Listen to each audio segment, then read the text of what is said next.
शुरुआत करूँगा। अस्सलामु अलैकुम वरहमतुल्लाहि वबरकातुहू। अल्हम्दुलिल्लाहि रब्बिल आलमीन वल आक़िबतु लिल मुत्तक़ीन वस्सलातु वस्सलामु अला अशरफिल अंबिया वल मुरसलीन व अला आलिहि व सहबिहि व मन इक़्तदा बिहदिही इला यौमिद्दीन। अम्मा बाद। असांजो अॼोको दर्स हिकु ख़ासि दर्स आहे,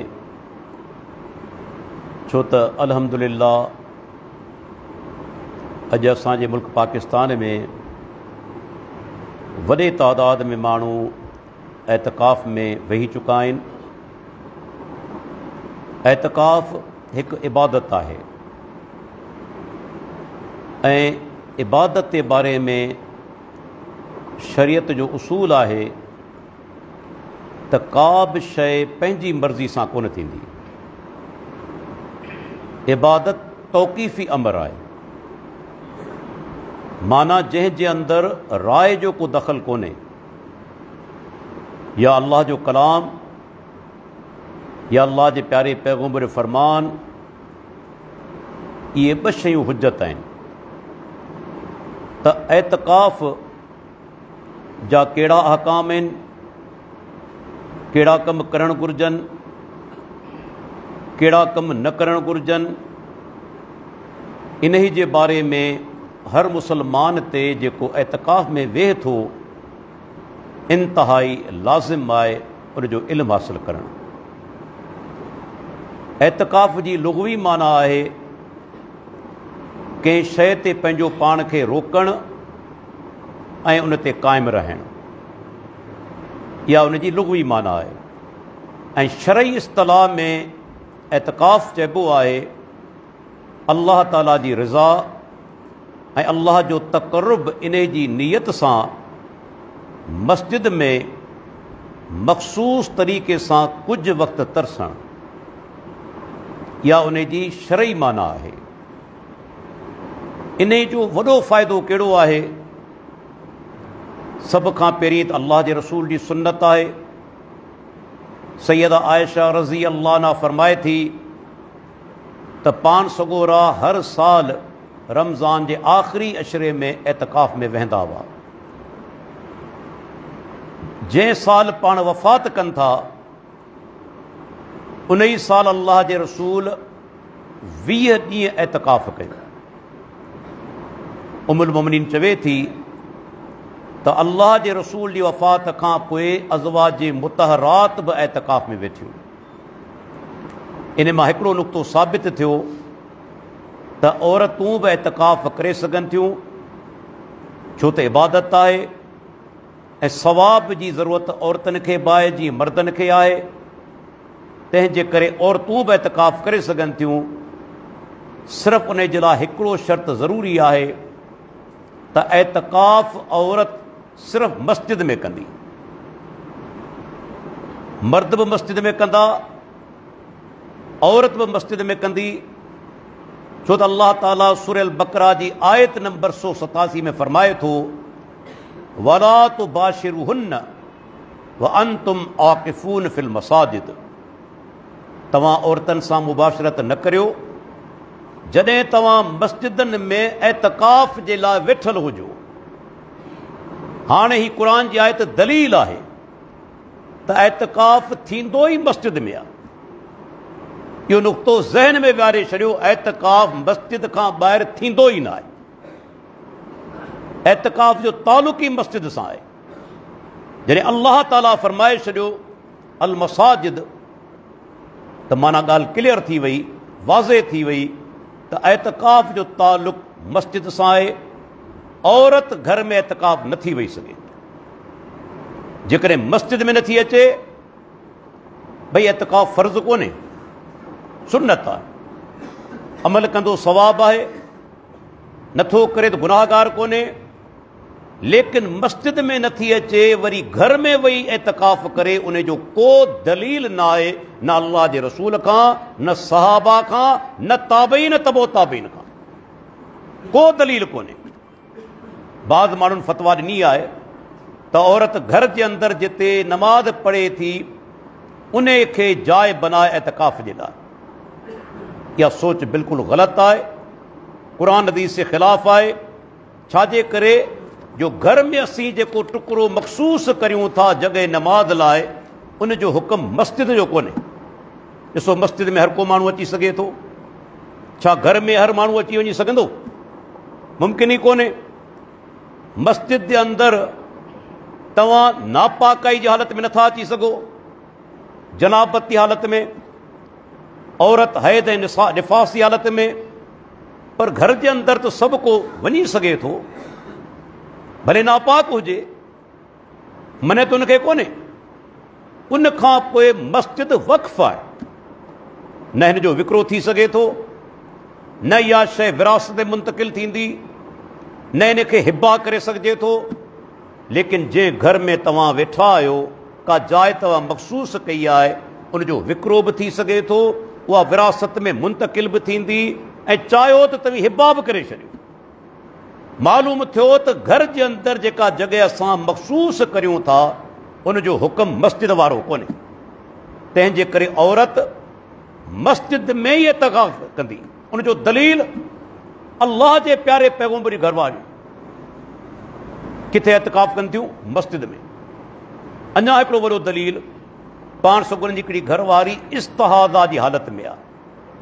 औरत खे हिकिड़ो ईंदो आहे हैज़, जेको नॉर्मल जेके पीरियड्स हुन जा हूंदा आहिनि, 5 ॾींहं 6 ॾींहं 7 ॾींहं औरत न नमाज़ पढ़ंदी आहे, न रोज़ो रखंदी आहे। पर हिकिड़ी आहे बीमारी इस्तिहाज़ा, जंहिंमें औरत खे हैज़ जे ॾींहंनि खां पोइ बि खून जारी रहंदो आहे। उन इस्तिहाज़ा जी हालत में औरत पाक आहे, नमाज़ पढ़ी सघे थी, रोज़ो रखी सघे थी, घर वारो हम बिस्तरी बि करे सघे थो। शरन उहा औरत पाक आहे। हाणे अल्लाह जे प्यारे पैगंबर हिकिड़ी घरवारी, उनखे इस्तिहाज़ा जी बीमारी हुई, माना खून जारी रहे थो हैज़ खां पोइ बि। अल्लाह जे नबी उनखे बि चयो त मस्जिद में अच। उहा घरवारी हिकिड़ो वॾो थाल हो, उन जे अंदरि वेंदी हुई तां त मस्जिद ख़राब न थी। हाणे इहो दलील आहे, जेकॾहिं घर में एतकाफ़ जाइज़ हुजे हा औरत जे लाइ, त अल्लाह जो रसूल उन पंहिंजी घरवारी खे चवनि हा त घर में एतकाफ़ कर, मस्जिद में छो थी वञी? तोखे इस्तिहाज़ा जी बीमारी आहे, गंदगी थी सघे थी। लेकिन उन जे बावजूद अल्लाह जे नबी उन घरवारी खे हुकुम ॾिनो त मस्जिद में अची एतकाफ़ करे, जंहिं घरवारी खे इस्तिहाज़ा जी बीमारी आहे। मालूम छा थियो त औरत जो एतकाफ़ मस्जिद में ई थींदो। हीअ असां वटि बरे सगीर जे अंदरि माण्हुनि रवाज कढियो आहे, फ़िक़्ह हनफ़ी जे असर जे तहत, वरना शरीयत जे अंदरि घर में एतकाफ़ जो को दलील ई कोन्हे। उन खां पोइ दोस्तो, एतकाफ़ जेको आहे सुन्नत आहे। पर जेकॾहिं को माण्हू एतकाफ़ जी बास बासे थो, नज़र करे थो त आउं एतकाफ़ में वेहंदुसि, फलाणो मुंहिंजो कमु थी वियो, त पोइ उन जे लाइ वाजिबु थियो वञे। जेकॾहिं बास बासे थो, बास नथो बासे त एतकाफ़ सुन्नत आहे, यादि रखी छॾियो। ऐं ॿी ॻाल्हि, एतकाफ़ कहिड़ी मस्जिद में कयो वञे? हाणे अल्लाह ताला क़ुरान में फरमायो, व अंतुम आकिफून फिल मसाजिद, ऐं तव्हीं एतकाफ़ कंदड़ हुजो मस्जिदनि में। केतिरनि मुफ़स्सिरीन लिखियो आहे त अल्लाह हिते मस्जिद जो लफ़्ज़ इस्तेमालु कयो आहे जेको आम आहे। का बि मस्जिद जंहिंमें बाजमात नमाज़ थिए थी, उन में एतकाफ़ थी सघे थो। हत्ता कि जेकॾहिं के मस्जिद में नमाज़ जुमा जो एतमाम न आहे, तॾहिं बि एतकाफ़ थी सघे थो। हा, उहो माण्हू नमाज़ जुमा जी अदायगी जे लाइ के ॿी मस्जिद में वेंदो, इहो हुनजो शरई उज़र आहे। शरई उज़र जे तहत तव्हीं एतकाफ़ खां ॿाहिरि वञी सघो था, मस्जिद खां ॿाहिरि। बिल फर्ज़ जेकॾहिं के मस्जिद में क़ज़ाए हाजत जो इंतज़ाम कोन्हे, ॿाहिरि वञी सघो था। बिल फर्ज़ अहिड़ी जाइ आहे जिते तव्हांखे को खाधो पहुचाइण वारो कोन्हे, तव्हांखे पाण खे वञिणो पवे थो, उज़र आहे, वञी सघो था। हदीस में बचे थो पाण सुगुरा उज़र जे तहत पंहिंजे घर वेंदा हुआ। त अहिड़े उज़र में जो तव्हांखे खाधो खणणो आहे, क़ज़ाए हाजत लाइ वञिणो आहे, मस्जिद में इंतज़ाम न आहे, तव्हां वञी सघो था, ॿाहिरि निकिरण जी इजाज़त आहे। लेकिन बहितर इहो आहे त तव्हां उन मस्जिद में एतिकाफ़ करियो जिते जुमा नमाज़ थींदड़ हुजे, जिते जुमे जो एतमाम बि थींदड़ हुजे, बहितर इहा आहे। पर जेकॾहिं को माण्हू अहिड़ी मस्जिद में एतिकाफ़ करे थो जिते जुमो नमाज़ नथी थिए, तॾहिं बि एतिकाफ़ हुनजो दुरुस्त आहे, यादि रखी छॾियो। इन जे करे इमाम बुखारी जहिड़ो मुहदिस उन बाब क़ाइमु कयो आहे। बुखारी जे अंदरि उनजो उनवान आहे अल एतिकाफ़ फिल मसाजिद कुल्लिहा। इमाम साहब चवे थो सभिनी मस्जिदनि में एतिकाफ़ करण जो बयान। माना इमाम बुखारी जहिड़ो मुहदिस ऐं फ़क़ीह, ऐं इमाम मालिक रहमतुल्लाह अलैह बि चवे थो का बि मस्जिद हुजे उन जे अंदरि एतिकाफ़ थी सघे थो जिते 5 वक़्त नमाज़ थिए थी। त हिन मां दलील मिलियो त बहितर त इहो आहे त माण्हू अहिड़ी मस्जिद में एतिकाफ़ करे जिते जुमे नमाज़ जो एतमाम हुजे। पर जेकॾहिं तव्हां अहिड़ी मस्जिद में एतिकाफ़ करियो था जिते जुमे जो एतमाम न आहे, तव्हांजो एतिकाफ़ दुरुस्त आहे, उहो जेको शरई लिहाज़ खां उन में का बि कबाहत कोन्हे। अहिड़े तरीक़े सां इन ई एतिकाफ़ जे अंदरि कुझु शर्त आहिनि। भई एतिकाफ़ केरु करे, इस्लाम इबादत लाइ शराइत बि ॿुधाया आहिनि। मुस्लमान कंदो, काफ़िर उन ते इहे शयूं त फ़र्ज़ त कोन्हनि। मुस्लमान जेको आहे उहो एतिकाफ़ कंदो। उन खां पोइ अक़लमंद ऐं समझदार हुजे। अहिड़ा नंढड़ा ॿार बि न आणियो जेके का सम्झ न हुजे, सुभाणे मस्जिद जे अंदरि जायूं शरारतूं कनि ऐं सभिनी जी तवजा जेका सा उनखे मरकूज़ थियणु न ॾीनि, परेशान तव्हांखे कनि। अहिड़ो ॿारु जेको समझदार हुजे, अक़लमंद हुजे, उन लाइ एतिकाफ़ शर्त आहे, करे सघे थो। इन मां दलील मिलियो चरहे जी का इबादत कोन थींदी, चरियो एतिकाफ़ कोन कंदो। टियों शर्त नियत बि करे, इन्नमल आमालु बिन्नियात, नियत करे अचे, इरादो करे अचे, दिलि में इरादो हुजे त मूंखे एतिकाफ़ करिणो आहे। चोथों शर्त मस्जिद में एतिकाफ़ थींदो, के ॿी जाइ ते न। औरत जेकॾहिं आहे त शादीशुदा आहे त मुड़ुस जी इजाज़त, शादीशुदा न आहे त उनजो जेको वली वारिस आहे उन जी इजाज़त ज़रूरी आहे। अज़वाज मुतहरात चवनि थियूं जॾहिं असांजो इरादो थियो एतिकाफ़ में वेहण जो, असां अल्लाह जे रसूल खां इजाज़त तलब कई। माना औरत इजाज़त तलब कंदी। शादीशुदा आहे त घर वारे खां, ग़ैर शादीशुदा आहे त पंहिंजे वालिद खां या को ॿियो रिश्तेदार आहे उन खां। ऐं पाकाई शर्त आहे, जनाबत जी हालत में तव्हां न हुजो। जॾहिं अचो मस्जिद में एतिकाफ़ जे लाइ, औरत हैज़ जी हालत में न हुजे, निफ़ास जी हालत में न हुजे, मर्द या औरत जनाबत जी हालत में न हुजनि। माना पाकाई शर्त आहे। उन खां पोइ कहिड़ा कम आहिनि जेके तव्हां एतिकाफ़ में करे सघो था, इहा शइ इंतिहाई ज़रूरी आहे। मस्जिद में जेकॾहिं इंतज़ाम न आहे, तव्हां ॿाहिरि बि वञी सघो था क़ज़ाए हाजत जे लाइ। ऐं को माण्हू मानी या ताम आणण वारो कोन्हे, मजबूरी हालत में तव्हां ॿाहिरि वञी सघो था। अॼुकल्ह अल्हम्दुलिल्लाह मसाजिद जे अंदरि तव्हां ख़बर आहे त वॾो एतमाम हूंदो आहे, टॉयलेट बि हिते आहिनि, तंहिंजे करे माण्हू ॿाहिरि कोन थो वञी सघे। ताम जो बंदोबस्तु मस्जिद में घणो करे हूंदो आहे, तंहिंजे करे जेको एतिकाफ़ में वेहण वारो आहे उनखे घुरिजे एतिकाफ़ जे करे ॿाहिरि न वञे। उन खां पोइ गुस्ल करे सघे थो। इमाम बुखारी बाब क़ाइमु कयो आहे सही बुखारी जे अंदरि, बाब गुस्लिल मोतकिफ़, एतिकाफ़ वारो गुस्ल करे उनजो बयान। केतिरा मौलवी हज़रात चवंदा आहिनि बाबा गुस्ल न करे, अलाह जा माना कहिड़ो दलील आहे? तो वटि दलील कहिड़ो आहे? ही इमाम बुखारी जहिड़ो मुहदिस बाब क़ाइमु करे थो ऐं हदीस आणे थो। सैयदा आयशा रज़ी अल्लाह अन्हा चवे थी पाण सगोरा माना मस्जिद जे अंदरि हूंदा हुआ, पंहिंजो मथो मुबारक ॿाहिरि कढंदा मस्जिद खां, छो त हुजरो क़रीब ई हूंदो हो, ऐं संदन मथे जा वार धोई छॾींदी हुयसि।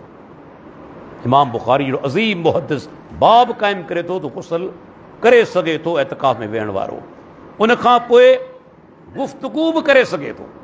सही बुखारी जी रिवायत आहे, संदन घरवारी सफ़िया रज़ी अल्लाह अन्हा आई मुलाक़ात जे लाइ, कुझु देरि ॻाल्हाए थी अल्लाह जे रसूल सां। उनखां पोइ पाण ॿाहिरि निकिता, दरवाज़े ताईं छॾणु आया। इन में 2 शयूं साबित थियूं। ज़रूरत जे तहत तव्हां ॻाल्हाए सघो था। के माण्हू छा कंदा आहिनि, पंहिंजो ॻूथ बंदि करे छॾींदा आहिनि, वेड़े छॾींदा आहिनि। औरत वांगुरु परदो करे पिया हलंदा आहिनि। किथे दलील कोन्हे त चहिरो ढके छॾियो अथई, या वात पंहिंजो बंदि करे छॾियो, चुप जो रोज़ो रखी छॾियो। न, ज़रूरत जे तहत कम जी ॻाल्हि करे सघो था, लेकिन यादि रखी छॾियो एतिकाफ़ जो मक़सदु इहो कोन्हे सॼो ॾींहुं कचहरियूं वेठो करे। पोइ मस्जिद में छो आया आहियो? मुलाक़ातनि जी लाइन लॻी पई हुजे भई, पोइ एतिकाफ़ जो कहिड़ो फ़ाइदो आहे? एतिकाफ़ जो मक़सदु ई उहा दुनिया खां कटिजी माण्हू रब सां पंहिंजो तालुक़ ॻंढे, रब सां जुड़ी वञे।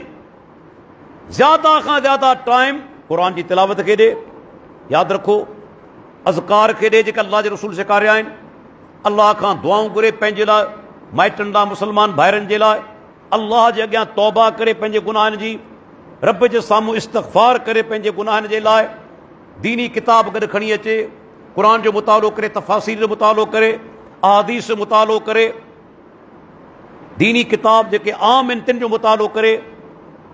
हा, नवाफ़िल ज़्यादा पढ़े, नवाफ़िल ज़्यादा पढ़े, इहो मक़सदु आहे एतिकाफ़ जो। पर जेकॾहिं हथ में हर वक़्तु मोबाइल हुजे ऐं मोबाइल पियो हलाए, तव्हां ख़बर आहे मोबाइल हिकिड़ो गंद आहे। छा उन ते सभु शयूं सही आहिनि? तव्हां फेसबुक खोलियो या तव्हां यूट्यूब खोलियो, का बि शइ खोलियो, कंहिं बि टाइम ते गंदगी तव्हांजे अखियुनि जे आॾो, नज़र तव्हांजी पइजी वई, छा तव्हांखे फ़ाइदो थियो? उगाड़ा फोटू तव्हां ॾिठा, पोइ इन एतिकाफ़ जो फ़ाइदो छा थियो? इहे सभु शयूं बंदि करे मोबाइल खे इस्तेमालु करियो क़ुर जी तिलावत जे लाइ, ॿुधण जे लाइ, पढ़ण जे लाइ। ॿियूं शयूं बंदि करे छॾियो, तव्हां ते इहे शयूं तव्हांजे आॾो ई न अचनि। क़ुर पढ़ो, उन मथां पढ़ी सघो था। अॼुकल्ह अलहमदिल्ला केतिरा किताब मौजूदु आहिनि अहादीस जा, उनजो तव्हां मुतालो करे सघो था। त ॻाल्हाए सघे थो, पर अजाई फज़ूल गुफ़्तगू न करे, खिल बोग ऐं चर्चा मस्करियूं, इन खां जेको त पंहिंजो पाण खे बचाए। छो त एतिकाफ़ जो बुनियादी मक़सदु आहे पंहिंजे रब सां तालुक़ ॻंढणु। माण्हू बिल्कुलु यकसू थी वञे इबादत ते, पंहिंजो सॼो टाइम भरपूर फ़ाइदो वठे, ख़ुशूसन 21 रातियूं ज़्यादा खां ज़्यादा नवाफ़िल पढ़े, क़ुर जी तिलावत करे, अल्लाह खां दुआऊं घुरे। छो त वॾो फ़ाइदो एतिकाफ़ जो इहो ई आहे जो तव्हां 5 रातियूं जॾहिं ओजागो कंदा, 21 रातियूं, तव्हांखे लैलतुल क़दर मिली वेंदी, जेका 1000 महीननि खां भली आहे। इहो ई वॾो फ़ाइदो आहे एतिकाफ़ जो। उन खां पोइ कहिड़ा कम आहिनि जिन सां एतिकाफ़ बातिल थी वेंदो? उन में पहिरियों कमु आहे बग़ैर ज़रूरत जे मस्जिद खां ॿाहिरि निकिरी वञणु, कोई शरई उज़र बि कोन्हे। ॾिसो, जनाज़े में बि नथो वञी सघे, जनाज़े में ॿाहिरि नथो वञी सघे मोतकिफ़ एतिकाफ़ करण वारो। को बीमार आहे, पुछणु वञी नथो सघे, उनखे मस्जिद जे अंदरि ई रहणो आहे। हा जी, हदीस में अचे थो पाण सुगुरा वेंदा हुआ घर कंहिं ज़रूरत जे लाइ, उन ज़माने जे टॉयलेट वग़ैरह कोन हूंदा हुआ। रस्ते ते को बीमार आहे, उनखां हलंदे तव्हां तबियत पुछी वरिती, जाइज़ आहे। लेकिन तव्हां कंहिंजी बीमार कुर्सी जे लाइ ॿाहिरि नथा वञी सघो, जनाज़े में शिरकत लाइ ॿाहिरि नथा वञी सघो। अलबत्ता मस्जिद में जनाज़ो खजी अचे, तव्हां नमाज़ पढ़ंदो, को निकाह थिए पियो, तव्हां शामिल थी सघो था। इहे नेकी जा कम आहिनि, लेकिन ॿाहिरि कोन वेंदो। बग़ैर शरई ज़रूरत ते ॿाहिरि वियो, एतिकाफ़ बातिल। उनखां पोइ औरत आहे, औरत वेठी आहे एतिकाफ़ जे अंदरि, हैज़ अची वियो, एतिकाफ़ उनजो बातिल। छो? उनखे मस्जिद में नापाकाई जी हालत में वेहणो न आहे। निकिरी वञे, घर वेही पाक थी वई, पाक थियण खां पोइ अञा बि कुझु ॾींहं बाक़ी आहिनि रमज़ान जे आख़िरी अशरे जा, त वापसि अची एतिकाफ़ में वेही सघे थी। उन ई ॾींहं खां जंहिं ॾींहुं वरी पाक थी आई आहे, वेही सघे थी। ठीकु आहे न? इन जी क़ज़ा का ॾियणु वाजिबु कोन्हे। जेकॾहिं के बीमारी जे करे माण्हू टोड़े छॾे एतिकाफ़ खे, इहो जो आम एतिकाफ़ आहे जेके सुन्नत चऊं था, उनजी क़ज़ा ॾियणु वाजिबु कोन्हे, मुस्तहब आहे। ॾे त ठीकु आहे, नथो ॾे त गुनाहगार कोन्हे। पर जेकॾहिं पंहिंजो पाण ते वाजिबु करे थो, बास बासे थो उनखे माना टोड़े थो त उनखे कज़ा ॾियणी पवंदी, छो त उहा शयुनि ते वाजिबु आहे। अहिड़े तरीक़े सां को माण्हू जेकॾहिं आहे, फ़ुक़हा जो ज़िक्र करे छॾियो, अलाह ताला बचाए, कॾहिं को माण्हू मुर्तद थी वञे, दीन खां फिरी वञे, सही सदी ॻाल्हि आहे, उनजा सभु अमल चट थी वेंदा हलिया, रुगो एतिकाफ़ न, सभु अमल उनजा चट थी वेंदा हलिया। उनखां पोइ कॾहिं दाख़िल थिए, मोतकफ़ में अचे, मस्जिद में अचे, एतिकाफ़ जे लाइ कहिड़ी तारीख़ अचे, हिते उलमा जो इख़्तिलाफ़ आहे। ॿ मशहूरु कौल आहिनि, ॿिया बि कौल आहिनि, ऐं नथो बयानु करियां। सभ खां वॾो मशहूरु कौल आहे जमहूर उलमा जो, इमाम मालिक जो, इमाम शाफ़ी जो, इमाम अहमद बिन हंबल जो, इमाम अबू हनीफ़ा जो, अल्लाह जो मथां लखे रहमतूं हुजनि, जमहूर उलमा जो त 20 तारीख़ असर निमाज़ खां पोइ मग़रिब खां अॻु में मस्जिद में अची वञे। इहो माना जमहूर उलमा जो कौल आहे, छो त पाण सगोरा आख़िरी अशरो वेंदा हुआ ऐं आख़िरी ॾाको वेंदा हुआ। ॾाके जी शुरूआति अॼोकी राति खां थी आहे, 21 जी राति आहे न, मग़रिब खां पोइ 21 जी राति शुरू थी वई त मग़रिब खां अॻु में ई मस्जिद में अची वञे, तव्हां त हुनखे अशरो पूरो मिली वञे। इहा ॻाल्हि बि ज़हन में रखो, रमज़ान कॾहिं 29 हूंदो आहे, कॾहिं 30 हूंदो आहे। 29 थिए तॾहिं बि हुकुम अशरे जो लागू थींदो। ॾिसो न, जेकॾहिं को माण्हू रमज़ान जा 29 रोज़ा रखे तॾहिं बि हुनखे सवाबु साॻियो थींदो। 30 रोज़ा रखे, हुन अलाह जी इताअत कई आहे। 29 या 30 करणु हुनजे हथ में कोन्हे। कॾहिं रमज़ान 29 हूंदो, कॾहिं 30 हूंदो, सवाबु मिलंदो पूरे महीने जो। त जेकॾहिं रमज़ान 29 बि थी वञे थो, 9 ॾींहं बि थियनि था, तॾहिं बि इहो अशरो शुमार थींदो, छो त 3 ॾाका हूंदा आहिनि, 3 अशरा हूंदा आहिनि हर महीने जे अंदरि, हिनखे बि अशरो शुमार कयो वेंदो।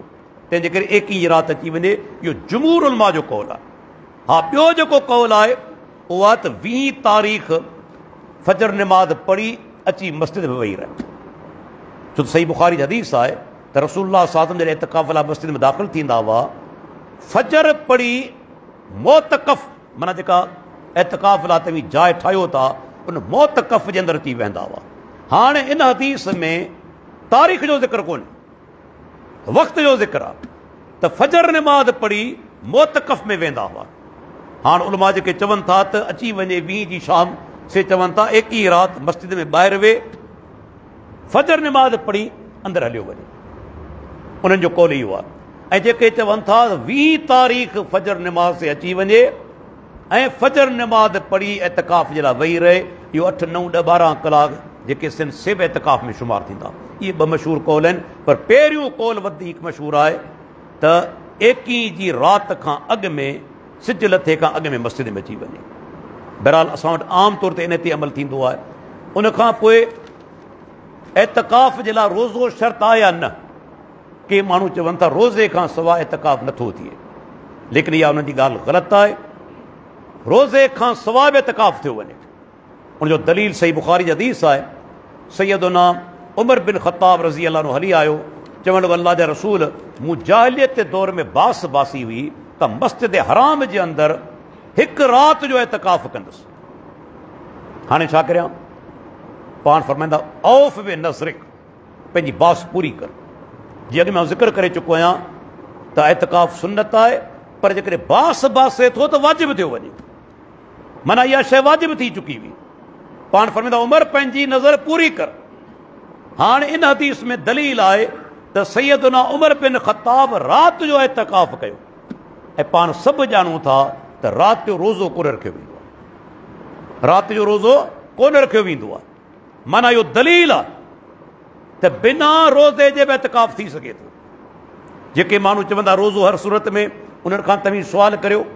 हिकिड़ो माण्हू वीचारो दाइमी बीमार आहे, जूर पोड़ो आहे, रोज़े रखण जी हुन में कुवत कोन्हे, छा एतिकाफ़ में कोन वेंदो? तव्हांजे उसूल मुताबिक़ त हुनखे एतिकाफ़ में वेहण ई न घुरिजे, छो त रोज़ो शर्त आहे। ही माण्हू रोज़ा रखी नथो सघे बीमारी जे करे, या जूर पोड़ो आहे, एतिकाफ़ में वेही सघे थो या कोन थो वेही सघे? वेही सघे थो। ऐं टी ॻाल्हि इंतिहाई अहम त एतिकाफ़ अलॻि इबादत आहे, रोज़ो अलॻि इबादत आहे। यादि रखी छॾियो नुक़्तो, 2 इबादतूं अलॻि आहिनि। रोज़ो अलॻि इबादत आहे, एतिकाफ़ अलॻि इबादत आहे। तंहिंजे करे एतिकाफ़ जे लाइ रोज़ो शर्त कोन्हे, हाँ पाण चई सघूं था अफ़ज़ल आहे, लेकिन शर्त कोन्हे। उन खां पोइ एतिकाफ़ रमज़ान खां अलावा बि थी सघे थो, सिर्फ़ु रमज़ान में न। हा पाण सगुरा घणो करे आख़िरी अशरे में कंदा हुआ, लेकिन शवाल जे महीने जे अंदरि बि अल्लाह जे रसूल एतिकाफ़ कयो आहे। साल जे कंहिं बि ॾींहं ते तव्हां एतिकाफ़ करे सघो था, कंहिं बि वक़्तु करे सघो था। हिकु राति हिकु ॾींहं जो एतिकाफ़ बि थी सघे थो। 10 ॾींहं मसनून आहिनि, 10 रातियूं या मसनून आहे, लेकिन जेकॾहिं कोई चाहे रमज़ान जे अंदरि ऐं 2 रातियूं एतिकाफ़ करियां करे सघे थो, 5 रातियूं एतिकाफ़ करियां, 5 ॾींहं एतिकाफ़ करियां करे सघे थो, मने कोन्हे। बल्कि बाज़ उलमा ते एतिरे क़दुरु चयो कुझु टाइम जे लाइ बि करे सघे थो। उन खां पोइ इंतिहाई आख़िरी नुक़्तो अहम त इख़्तिताम कॾहिं थिए, पुॼाणी कॾहिं थिए एतिकाफ़ जी। आख़िरी 10 में जेको पाण वेंदा आहियूं उनजी पुॼाणी थींदी जॾहिं शवाल जो चंडु नज़र ईंदो, माना रमज़ान शरीफ़ मोकिलाए वियो। हाणे तव्हां नमाज़ पढ़ी पंहिंजे घर वञी सघो था। ऐं इन में हिकिड़ी इंतिहाई अहम ॻाल्हि असां वटि इहा शइ राइज आहे त जॾहिं एतिकाफ़ ख़तमु थींदो आहे माण्हू हार खणी ईंदा आहिनि, किथे त वॾा दौर धमाका थींदा आहिनि, वॾे शान शौक़त सां खे वठी वेंदा आहिनि। इहा शइ बिदअत आहे, नाजाइज़ आहे, रियाकारी आहे। एतिकाफ़ इबादत आहे, तो किथे थोरो कोन कयो आहे। छा नमाज़ पढ़ी तुंहिंजो इस्तक़बाल कयो वेंदो? नमाज़ वरी इबादत आहे, हार पाराए वेंदा तोखे, माण्हू वठण ईंदा तोखे। त एतिकाफ़ जॾहिं ख़तमु थिए तरीक़ो छा आहे? बिल्कुलु ख़ामोशी सां सादगी सां अल्लाह जे घर मां ॿाहिरि निकिरी वञे, रब खां दुआ घुरे त रब क़बूल करे। इहे शोबादियूं इबादत खे तबाह करण जो ज़रियो आहिनि। रियाकारी थी तव्हांजी इबादत तबाह। तंहिंजे करे कंहिं बि क़िस्म जो इतमाम न हुजे। जीअं आम ज़िंदगी में तव्हीं मस्जिद खां ॿाहिरि निकिरी वेंदा आहियो, अहिड़े तरीक़े सां पंहिंजो सामान खणी मस्जिद खां ॿाहिरि निकिरी वञो। का बि उन जे अंदरि इज़ाफ़ी शइ न थिए, न तव्हांखे हार पाराया वञनि, न तव्हांजे लाइ को ख़ुशूसी एतमाम कयो वञे, न तव्हांखे के वॾियूं मुबारकूं ॾिनियूं वञनि, कुझु बि न कयो वञे। छो तव्हां हिकिड़ी इबादत जेका सा कई आहे, इबादत जेका सा अलाह जी तरफ़ां हिकिड़ो इंसान ते लाज़िम शइ आहे। तव्हां को माना अहिड़ो कमु कोन कयो आहे जो तव्हांजो इस्तक़बाल कयो वञे। अलाह खां सिर्फ़ु इहा दुआ घुरो त अलाह असांजी इबादत क़बूल फ़रमाए। तंहिंजे करे जेके दोस्त ते वेठा आहिनि ऐं जेके दोस्त ॿुधनि पिया, सभिनी खे मुंहिंजी गुज़ारिश आहे त इन्हनि ॾींहंनि जो क़दुरु करियूं। जेकॾहिं तव्हां महिनत करे अलाह जे घर में आया आहियो, उजागा बि तव्हीं कंदा, महिनत बि कंदा, त पोइ इहे 10 ॾींहं तव्हां पंहिंजा ज़ाया न करियो। ज़्यादा खां ज़्यादा इबादत करियो ऐं नवाफ़िल पढ़ो, अलाह जो ज़िक्र करियो, इस्तग़फ़ार करियो, तौबा करियो। ज़रूरत जे वक़्तु तव्हां ॻाल्हि ॿोल करे सघो था। इज़ाफ़ी ॻाल्हियुनि खां असीं बचूं। अलाह ताला खां दुआ आहे अलाह ताला पंहिंजूं सभई नेकियूं ऐं एतिकाफ़ क़बूल फ़रमाए। वाख़िरो दावाना अनिल हम्दुलिल्लाहि रब्बिल आलमीन।